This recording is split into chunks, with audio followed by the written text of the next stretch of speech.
கலையரங்கம் கட்டியாச்சு. நாடக கலைஞர்கள் விடிய விடிய உட்காந்துருக்கணும். ஒரே மொத்தமாக வைக்காமல் நடுவ ஒரு சோறு, பின்னால் வாசப்படி இல்லை, வேஷம் போட்டு வெளியில் தான் வரணும். இங்கே மட்டும் இல்லை, நிறைய இடங்களிலே. அப்போ சரியான சிந்தனையோடு அது நம்ம வைக்கிறது, அது நம்ம வச்சுக்கிறது. அப்போ அதிகாரிகள் கலையரங்கம் திறந்த வெளியாக இருக்கணும். கலைஞர்கள் விடிய விடிய உட்கார்றவங்க சௌரியத்துக்கு இங்கே கட்டணுமே தவிர உங்கள் சௌரியத்துக்கு கட்டிட்டு போகக்கூடாது. உண்மையா இல்லை பொய்யா? உண்மை உண்மை. பதார்த்தா தானே. ஆமாம். அப்போ இந்த ராமநாதபுரம் மாவட்டம் அந்த பக்கம் வந்தோம்னா பூரா ஜந்துக்களை வச்சது மாதிரியே குட்டி 3 பேர் உட்கார முடியல அந்த பைகளை வச்சுக்கிட்டு. எவ்வளோ பெரிய ஆபத்து. நீங்கள் கிராமத்தார்கள் தயவு செய்து அடுத்த வருஷத்துக்குள்ள நடுவே இருக்கிற செவத்தை இடிச்சு விட்டு வெட்ட வெளியாக வைங்க. எல்லாரும் உட்காருது பின்னால் ஒரு வாசப்படி அகலப்படுத்தலாம். சுற்றி எங்கிட்டுமே போகாமல் இருக்கணும்னா ஆடு மாடுகள்லாம் அடைச்சி வைக்க. ஒரு யோசிக்க வேண்டாம், சிந்தனை தெளிவு வேண்டாம். எத்தனை ஊர்களில் கலையரங்கள் சொன்னால் கேட்க மாட்டேங்கிறாங்க அதிகாரியை. பூரா நான் ஒன்றும் சொல்கிறதுக்கு இல்லை. போங்க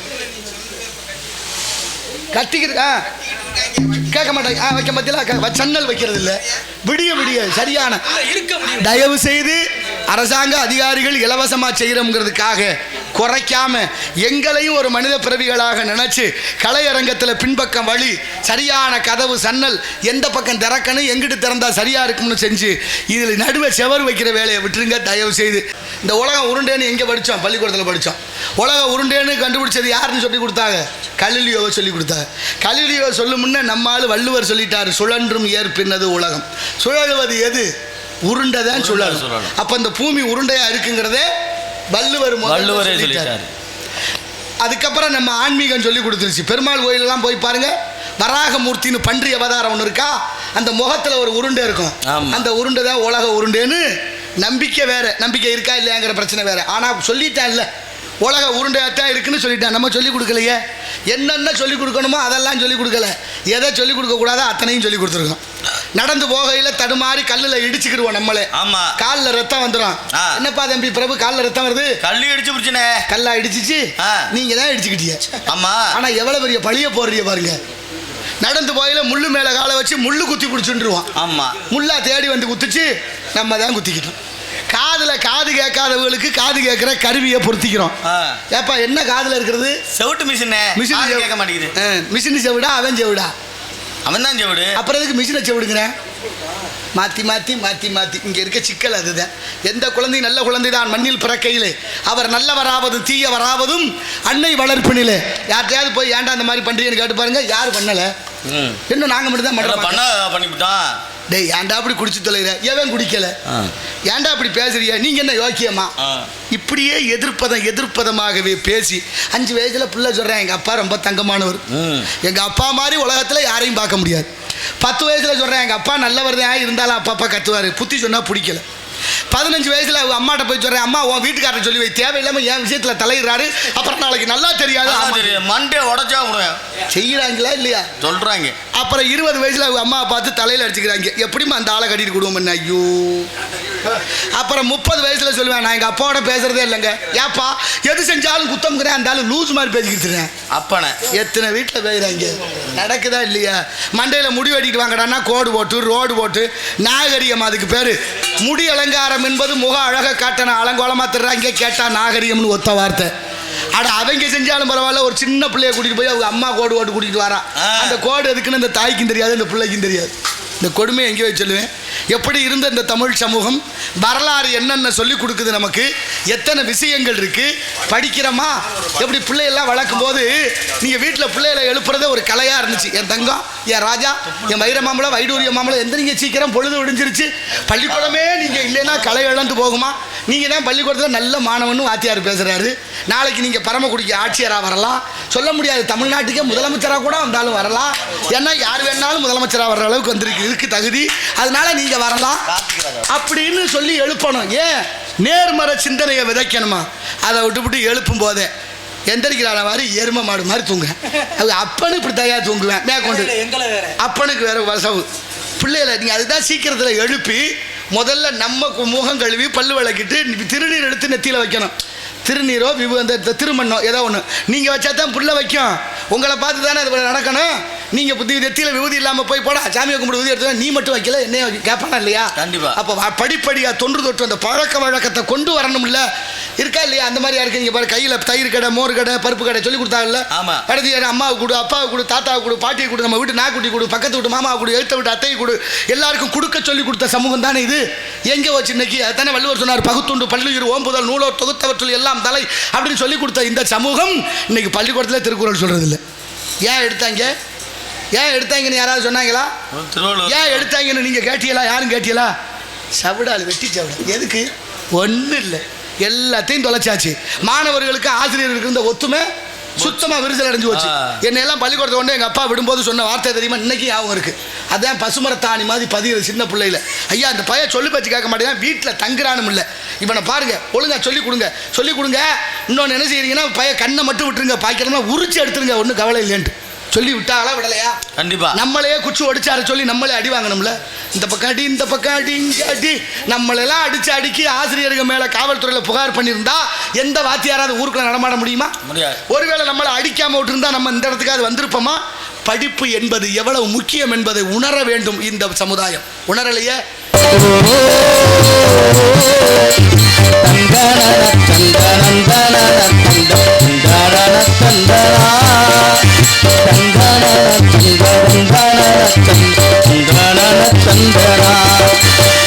தேவதை போல பொங்கி வந்து துணை கைத்தரம் பற்றி கம்பி இந்த கம்பி கூடவும் ஆய் போடவும் தேவதை போல பொன்னிங்கு வந்தது நம்பி உன்னை நம்பி இந்த மைத்துனர் கைத்தடம் பட்டிட வந்தது கம்பி தங்க கம்பி.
உள்ளத்தில் இணைக்கையில் இனிப்பு தந்தி உதட்டில் மட்டுமே முப்புத்தந்தா தமிழ் புதுக்கவிதை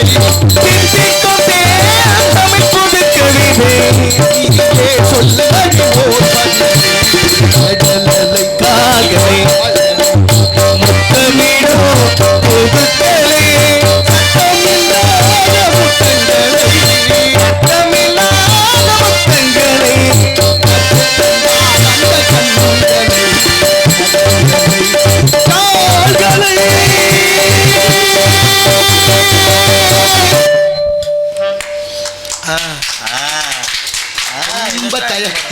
என்ன கர்மம் எண்ணுவம் என்பது எழுக்குன்னு வள்ளுவர் சார் முன்வைத்த காலை பின் வைக்காது அவ்வளோதான் சாதாரணமாக நம்ம ஆளுக சொல்லிட்டா அப்போவே